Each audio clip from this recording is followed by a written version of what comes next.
आप खुद सोचिए ना कि ये बात कितनी अच्छी है और कितनी कनेक्टेड है। अब ये बात कैसे पॉसिबल होगी? विष और राम मिलकर विश्राम बन गया। पानी में डुबो डुबो कर मारने की कोशिश की गई। मैं पूरी जिंदगी सिर्फ और सिर्फ पाप करूंगा।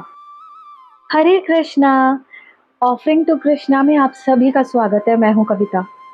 तो आज हम जिस टॉपिक के बारे में बात करने वाले हैं वो एक्चुअली पर्सनली मेरा बहुत फेवरेट है। वो टॉपिक मेरा इसलिए फेवरेट है क्योंकि अगर ये टॉपिक आपकी लाइफ से हट गया ना तो आपकी जो भक्ति है ना वो स्मूथ नहीं चल पाएगी। तो इसलिए ये टॉपिक आपकी लाइफ में तो हमेशा होना चाहिए, शुरू से लेके आपके जीवन के अंत काल तक। तो टाइटल देख के वैसे तो आपको समझ आ गया होगा कि मैं किस बारे में बात करने वाली हूँ। आज हम बात करने वाले हैं हरि नाम चर्चा के ऊपर। हरि नाम की महिमा क्या है उसको इस वीडियो में आज हम जानेंगे। और आपने देखा भी होगा कि हमारे भारतवर्ष में ऐसे बहुत सारे साधु महात्मा रहे हैं जिन्होंने इस बात के ऊपर बहुत ज़्यादा जोर दिया है कि हरि नाम करना चाहिए। और आज के इस टाइम में भी रिसेंटली आपने देखा होगा प्रेमानंद महाराज भी बहुत इस बात को प्रमोट कर रहे हैं कि हरि नाम लेना चाहिए। हरे कृष्णा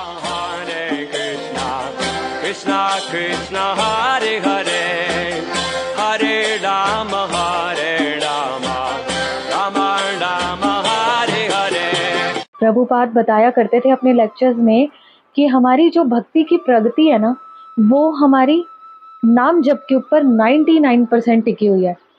अगर हम हरि नाम अच्छा कर लेंगे तो हमारी भक्ति जो है ना ऐसे करके भागेगी। लेकिन अगर हम बाकी सेवाओं में अपने आप को लगा के रखेंगे और हरि नाम अच्छे से नहीं करेंगे तो हम बहुत धीमे धीमे धीमे धीमे अपनी भक्ति के अंदर आगे बढ़ेंगे। ऐसा नहीं है कि हरि नाम आप अगर अच्छे से नहीं करेंगे तो आपको बिल्कुल भी फल नहीं मिलेगा, ऐसा नहीं है।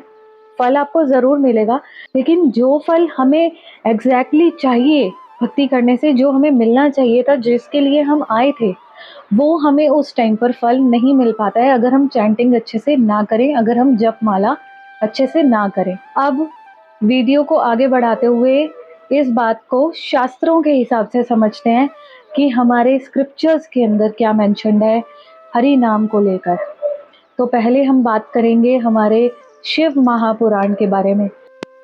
शिव महापुराण में लिखा है कि हरि नाम जो है वो अग्नि को भी शीतल बना देता है, उसे भी शांत कर देता है। अब ये बात कैसे पॉसिबल होगी, कैसे समझा जाए इस बात को? देखिए प्रहलाद महाराज के साथ क्या हुआ था। उनको भी अग्नि में डाला गया था लेकिन वो सुरक्षित निकल के आए थे। उन्हें कितनी बार विष पिलाया गया, उनको मारने के लिए लोगों को भेजा गया, विष पिलाया गया, उन्हें पानी में डुबो डुबो कर मारने की कोशिश की गई, लेकिन हर बार वो बचते गए। उनके ऊपर अस्त्रों का प्रहार किया गया है ना, फिर भी वो हर बार बचते रहे। और जब अग्नि में उनको लास्ट में डाला गया तो अग्नि से भी वो सही सलामत बाहर निकल के आ गए, क्योंकि उनके लिए हरि नाम ने उस अग्नि को शीतल बना दिया था। इसीलिए उन चीज़ों का उनके ऊपर प्रभाव नहीं हो रहा था। तो ये चीज़ शिव महापुराण में मेंशन्ड है कि अग्नि को शीतल बनाने वाला हरि नाम है। इसके अलावा हरि नाम जो है वो इतना शक्तिशाली है कि जल को भूमि की तरह बना सकता है। मतलब वो इतना स्थिर हो सकता है कि कोई व्यक्ति हरि नाम लेते लेते जल के ऊपर इस तरीके से चल के जा सकता है जैसे भूमि हो। वो इतना स्थिर अपने आप को बना लेगा और जो भूमि है वो अपने आप को इतना ज़्यादा सॉफ्ट बना देगी कि वो जल की तरह बन जाता है। तो हरि नाम में देखिए कि कितनी शक्ति है कि आप अपनी जीवा से अगर हरि नाम निरंतर लेते रहते हैं, नित्य लेते रहते हैं, तो जल को भूमि की तरह स्थिर बना देता है और भूमि को जल की तरह सॉफ्ट बना देता है और उसमें इंसान तैर कर जा सकता है। अब सोचिए कितना शक्तिशाली है हरि नाम। और साथ ही साथ शिव महापुराण में ये भी मेंशन्ड है कि हरि नाम विष को अमृत बना देता है। कैसे बना देता है? जिस टाइम पे समुद्र मंथन हुआ था तो उस टाइम पे हलाहल विष निकला था, है ना, हम सभी को पता है ये स्टोरी। जिस टाइम पे विष निकला था तो सबने अपनी रिस्पॉन्सिबिलिटी से पीछे पैर हटा लिए थे। और जब महादेव आए थे, शंकर जी आए थे, शिव जी आए थे हमारे, तब भोलेनाथ ने उस हलाहल विष को राम नाम का उच्चारण करते हुए अपने कंठ में धारण कर लिया। तो आप सोचिए कि हरि नाम जो है वो कितना ज़्यादा स्ट्रॉन्ग है कि कोई भक्त जिस टाइम पे हरि नाम का उच्चारण करता है, तो जो वो विष होता है, वो अमृत का प्रभाव देता है, अमृत का काम करता है। तो यही चीज़ प्रहलाद महाराज के साथ भी हुई थी और हमारी मीराबाई के साथ भी हुई थी। जब उन्हें विष पिलाया गया था, तो उन्हें अमृत का एहसास हुआ था, उनकी भक्ति प्रकट हो गई थी। शंकर जी ने निरंतर भगवान का नाम लिया, निरंतर राम नाम का रटन करते रहे वो। इसीलिए विष जब उनके मुख में गया और राम नाम का अंदर से बाण उससे टकराया, तो विष और राम मिलकर विश्राम बन गया। तो पूरे धरती पर, पूरे ब्रह्मांड में वो जो विष था वो फैलने से बच गया और सभी जगह पर विश्राम हो गया। इवन वो विश्राम करने के लिए जो जहर था वो भी हमारे भोलेनाथ के कंठ में विश्राम स्थिति में बैठ गया जाकर। तो आप सोचिए कि कितनी सुंदर महिमा यहाँ पर मेंशन्ड है शिव महापुराण में कि हरि नाम का उच्चारण करने से एक भक्त के जीवन में कितनी चेंजेस आ जाते हैं। ये जो बाहर की परिस्थिति होती है ना, अगर आप हरि नाम का रटन करते रहेंगे ना नित्य, तो आपको ना ये बाहर की परिस्थिति ना परेशान भी नहीं करेगी। जैसे हमें कई बार लोगों को देख के या उनके व्यवहार को देख के या उनकी बातों को सुनकर हमें कई बार गुस्सा आ जाता है ना, या फिर हमें लगता है कि हम जेलस फील करने लगते हैं लोगों के लिए कि इसने इतना पैसा कमा लिया, कार ले ली, बंगला ले लिया, है ना। और या फिर हमें काम वासना परेशान करने लगती है, कोई भी सुंदर स्त्री या पुरुष देखा हमने तो हमारे ऊपर वो चीज़ें हावी होने लगती हैं। तो ये सब चीज़ें, जितने भी विकार इस दुनिया के अंदर माया जाल में फंसने के बाद हमें मिल जाती हैं ना, वो सारी चीज़ें तो होती है ना हमारे ऊपर काम करना बंद कर देती हैं। आप देखेंगे कि जो हमारे देश में साधु महात्मा है वो कितने शांत रहते हैं, है ना। वो किसी से भी लड़ाई नहीं करते। आप उन्हें एक बार डांट के भी भगा दोगे ना अगर, वो आपको गुस्सा नहीं करेंगे। क्यों? क्योंकि हरि नाम करते हैं वो। इसके अलावा एक भक्त के जीवन में हरि नाम जो है वो पुष्प का काम करता है। मतलब कि अगर आपके ऊपर किसी ने शस्त्रों से आपको आघात करने की कोशिश की हो, तो वो भक्त के जीवन में पुष्पमाला बन जाते हैं। मतलब जैसे प्रहलाद महाराज के ऊपर बहुत मारने के लिए जान से उनके ऊपर अटैक किए गए थे, तो उन्हें हरि नाम, क्योंकि उन्होंने इतनी बार दिन में रटा हुआ होता था, वो हर समय हरि नाम लेते रहते थे, इसीलिए जब भी उनके ऊपर अस्त्र छोड़े जाते थे ना, वो पुष्प बन जाते थे, वो उनके गले में फूल माला बनकर चले जाते थे। तो आप सोचिए कि हरि नाम कितना स्ट्रांग होगा हमारे लिए, कि हमारे ऊपर किसी ने वार किया चाकू से या किसी और चीज से, लेकिन हम हरि नाम कर रहे हैं और वो हमारे गले में पुष्प बन के आ गए। हरि नाम लेने से जो प्रतिकूल परिस्थिति ना, आपको लग रहा है कि ये जो अभी टाइम चल रहा है ये मेरे अकॉर्डिंग नहीं चल रहा है, तो उस चीज को भी आपके अकॉर्डिंग हरि नाम करता है। और एक चीज ना आप ये नोटिस कीजिएगा कभी कि अगर आप हरि नाम करते हैं, तो अगर आपका पहले फोकस नहीं बनता था पढ़ाई में, जॉब में, रिलेशनशिप में या कोई भी चीज में, तो वो ना अब फोकस होने लगा है। आप कंसंट्रेट नहीं कर पाते थे किसी चीज पे, आपको नींद इवन नहीं आती थी रात को। तो वो लोग सब चीजें मतलब इजीली अब पॉसिबल कर पाते हैं अपनी लाइफ में, क्योंकि उन्होंने चैंटिंग अपनी करनी शुरू करी है। और एक चीज ना मैं आपको और बताती हूँ यहाँ, जैसे कई बार लोगों को नींद नहीं आती है, तो नींद ना आने की वजह से ना लोग पता नहीं कौन कौन सी मेडिसिन खाने लगते हैं, कई लोग ड्रिंक करने लगते हैं, कोई नशे करने लगते हैं।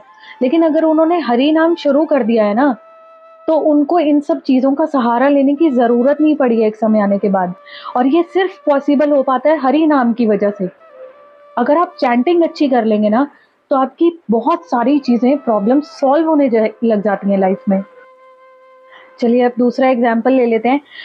भगवत गीता में ये मेंशन्ड है 7वें अध्याय में कि भगवान अर्जुन को बता रहे हैं कि हे अर्जुन, जो हरि नाम लेता है मैं खुद उसके अधीन हो जाता हूँ। तो जो सृष्टि मैंने बनाई है, क्या वो मेरे भक्त के अधीन नहीं होगी? आप खुद सोचिए ना कि ये बात कितनी अच्छी है और कितनी कनेक्टेड है एक दूसरे से, कि ऑफ कोर्स जो भगवान हमारे अधीन हो गए, तो ये माया जाल हमारे अधीन नहीं हो सकेगा क्या? ये माया जाल भी तो हमारे अधीन हो गया। तो देखिए यहाँ पर क्या बात आती है ना कि जैसे एक मैं एग्जांपल से समझा रही हूँ आपको। एक आसमान में आप पतंग देख रहे हैं उड़ते हुए, है ना? तो पतंग जो होती है वैसे तो बहुत आराम से आपको फ्रीली दिखाई देती है ना उड़ते हुए, लेकिन जब उसको गौर से देखा जाए तो उसके साथ एक डोरी बंधी हुई होती है। तो वो जो पतंग है ना, वो हमारे भगवान हैं, और वो जो डोरी होती है, वो एक भक्त के हाथ में हरि नाम होती है।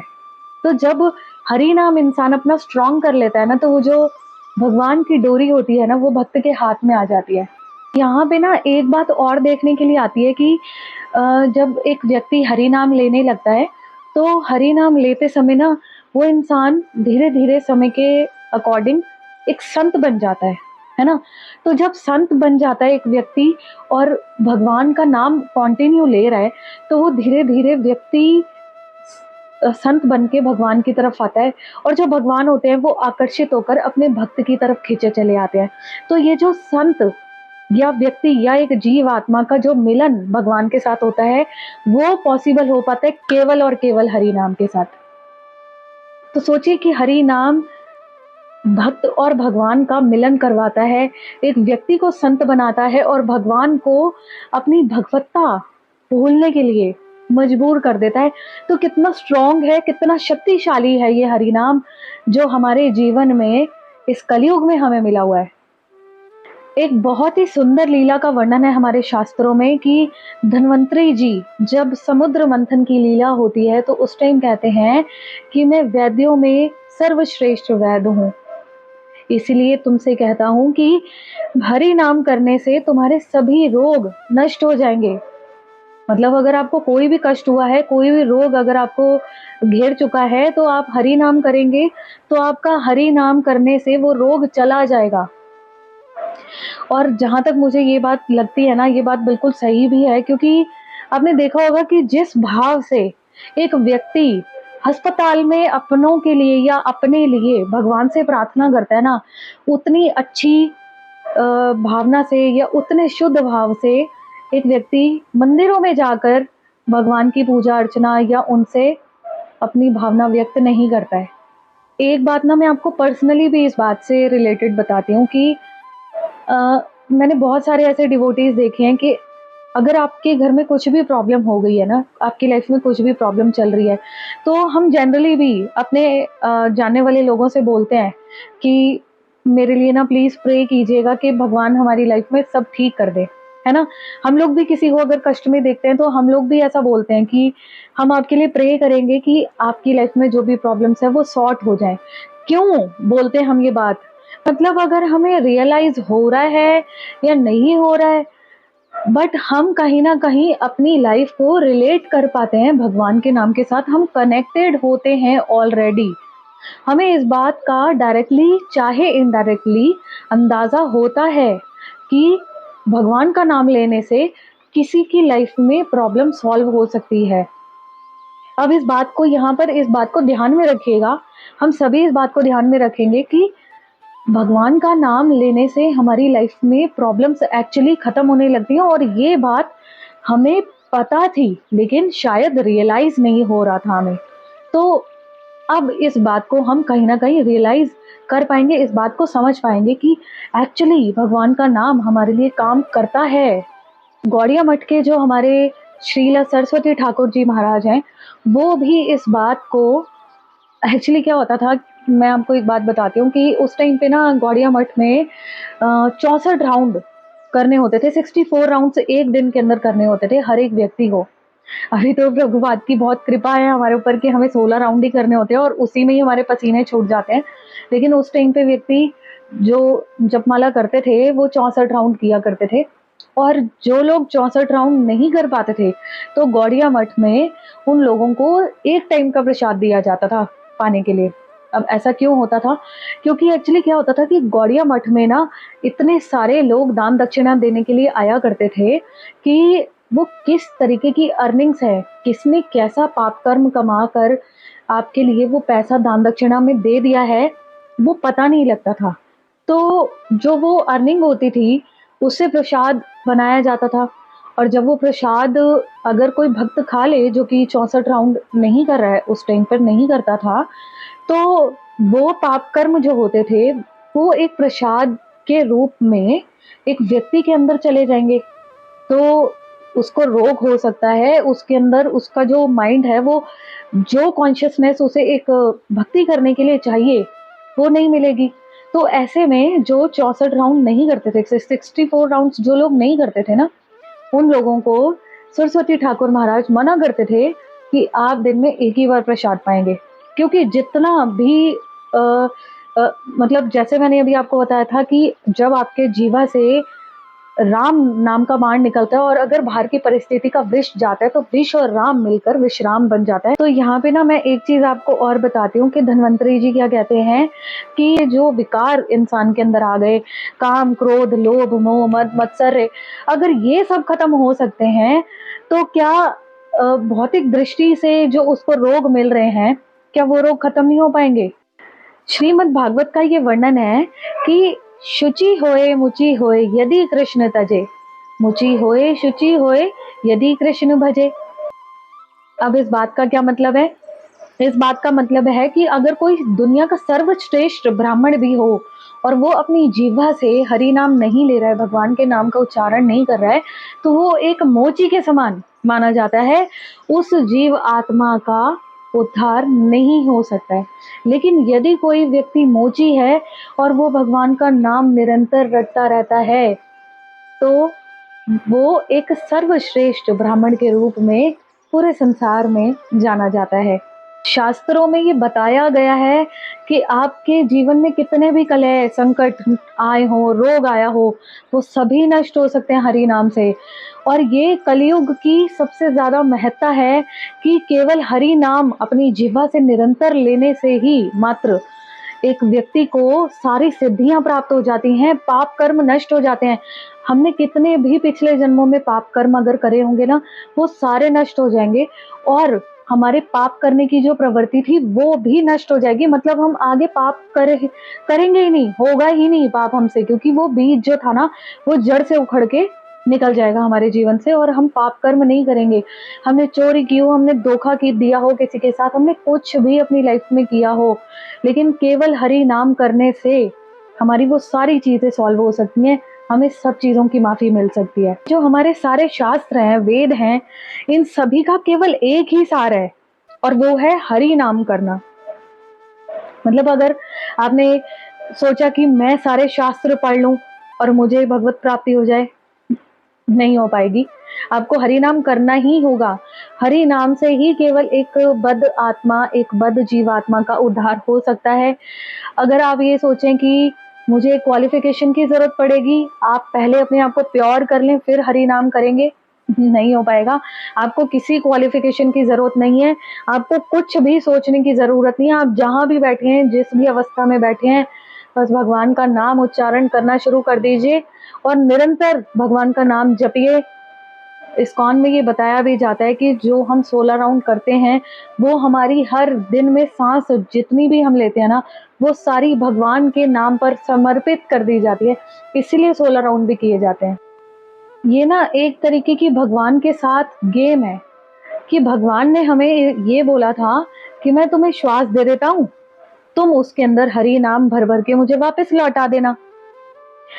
तो अब आप देखिए कि कोरोना काल में कितने सारे लोगों को जो मायाजाल है, कितनी आसानी से ध्वस्त कर गया, है ना? क्यों? क्योंकि हमने हरि नाम नहीं लिया है, हमें जो करने के लिए हम आए थे ना, वो हमने करा है। अब सोचिए कि भगवान हमें कितनी आसानी से ऑक्सीजन देते हैं, लेकिन कोरोना के टाइम में क्या हुआ? लोग मारे-मारे फिर रहे थे एक ऑक्सीजन के सिलेंडर के लिए। कितने सारे लोग मृत्यु के घाट उतर गए। वो इसलिए उतर गए क्योंकि भगवान हमें इतनी कृपा देते हैं हर समय कि हम उस कृपा को समझ नहीं पाते हैं सही समय पे। हमें लगता है कि सब बेकार की बातें हैं। जो बोलते हैं ना ये लोग फालतू की बोलते हैं। इसीलिए ना हमें हर श्वास में भगवान का नाम लेना चाहिए, क्योंकि भगवान बोल रहे हैं ना कि मैं तुम्हें एक श्वास देता हूँ, तुम हरि नाम भर के दे दो। तो पता नहीं अगला श्वास अब हमारे ऊपर भगवान की कृपा से मिलेगा या नहीं मिलेगा। तो हमें ना हर क्षण, हर श्वास में सोते, उठते, बैठते, खाते, पीते हर समय भगवान का नाम लेना चाहिए। अब इसका मतलब ये नहीं है कि आप लेट कर माला कर रहे हैं कि वही मूर्ख कविता ने बोला था और माला करना है तो माला कर रहे हैं लेट कर, ऐसा नहीं करना है। जो प्रोसीजर है वो हमें फॉलो करना ही है ऑफ कोर्स माला करते हुए, लेकिन इसका मतलब ये है कि आप लेटे हैं, उठे हैं, बैठे हैं, कुछ भी कर रहे हैं, आप निरंतर भगवान का नाम लेते रहिए, निरंतर लेते रहिए, बिना रुके, बिना सोचे समझे। इवन हरि नाम के ऊपर हमारे चाणक्य पंडित भी बता रहे हैं कि जिस टाइम हम शास्त्रों का अध्ययन करते हैं तो हमें इतने आराम आराम से उसे पढ़ना चाहिए, इतने अच्छे से समझ समझ के पढ़ना चाहिए कि जैसे हम अमर हैं, हमारी कभी ही मृत्यु नहीं होने वाली, इतने अच्छे से उनको पढ़ना चाहिए, ध्यान लगा के एकदम पढ़ना चाहिए। लेकिन जिस टाइम पे हम हरि नाम कर रहे हैं ना, तो उस टाइम इतना आतुरता से हमें हरि नाम करना चाहिए जैसे हमारा कोई बाल पकड़ के ना हमें पानी में घसीट रहा हो और डुबोने की कोशिश कर रहा हो, बस हमें अपने प्राण बचाने हो। उस आतुरता में जब हम भगवान का नाम ले रहे हो ना, उस आतुरता के साथ हमें पूरी लाइफ अपनी भगवान के नाम का उच्चारण करना चाहिए। मतलब एक एक बोलते हैं ना, माइक्रो सेकंड भी कहीं कोई मिस ना हो जाए कि भगवान का नाम हमने नहीं लिया। तो इस तरीके से हमें हरि नाम अपने जीवन में उतारना चाहिए। तो अब मैं आपको ना स्कंद पुराण के बारे में भी बताती हूँ कि स्कंद पुराण में क्या मेंशन्ड है। स्कंद पुराण में लिखा हुआ है कि एक व्यक्ति अगर बैठकर ये प्रण ले ले कि मैं पूरी जिंदगी सिर्फ और सिर्फ पाप करूंगा। हाँ जी, बिल्कुल सही सुन रहे हैं आप, कि अगर कोई व्यक्ति ये सोच ले कि मैं मन से, तन से, धन से, हर तरीके से पूरी जिंदगी सिर्फ और सिर्फ पाप करूंगा, तो भी केवल एक ही बार का हरि नाम लिया हुआ सारे पापों को नष्ट कर सकता है। इसका मतलब ये है कि एक व्यक्ति के अंदर इतनी क्षमता नहीं है कि वो पाप कर पाए अपने पूरे जीवन काल के अंदर, लेकिन एक हरि नाम एक बार लेने से वो सारे पाप खत्म हो सकते हैं। तो आप सोचिए कि कितना इम्पोर्टेंट है और कितना ज़रूरी है हमारे लिए हरि नाम। मतलब इसकी कितनी ज़्यादा हमें नीड है। इवन भगवान भी इस बात का शास्त्रों में एक्सेप्टेंस देते हैं कि एक जीव अपने पूरे काल के अंदर, जीवन काल में इतने पाप कर्म नहीं कर सकता है जितने मैं उसके क्षमा कर सकता हूँ। मतलब आप पूरी कोशिशें कर लो, आप पूरी लाइफ अपने पाप कर्म करते चले जाओगे तो भी भगवान क्षमा कर देंगे। लेकिन कैसे करेंगे? जब आप हरि नाम करना शुरू करेंगे। जब आप हरि नाम करेंगे तो बाहर से भी और अंदर से भी आप प्योर हो जाएंगे और तब आपको भगवान एक्सेप्ट कर लेंगे। तो इस तरीके से बहुत सारे शास्त्रों में वर्णन है। अभी हम इस वीडियो को फिलहाल यहीं रोकते हैं। आपको कैसी लगी मेरी ये वीडियो मुझे कमेंट करके ज़रूर बताइएगा, और प्लीज़ इस वीडियो को ज़्यादा से ज़्यादा शेयर कीजिएगा अपने सभी ग्रुप्स के अंदर, सभी फ्रेंड्स के अंदर, ताकि जो लोग हरि नाम नहीं कर रहे हैं वो करना शुरू कर दें और जो लोग कर रहे हैं वो अच्छे से करना शुरू कर दें।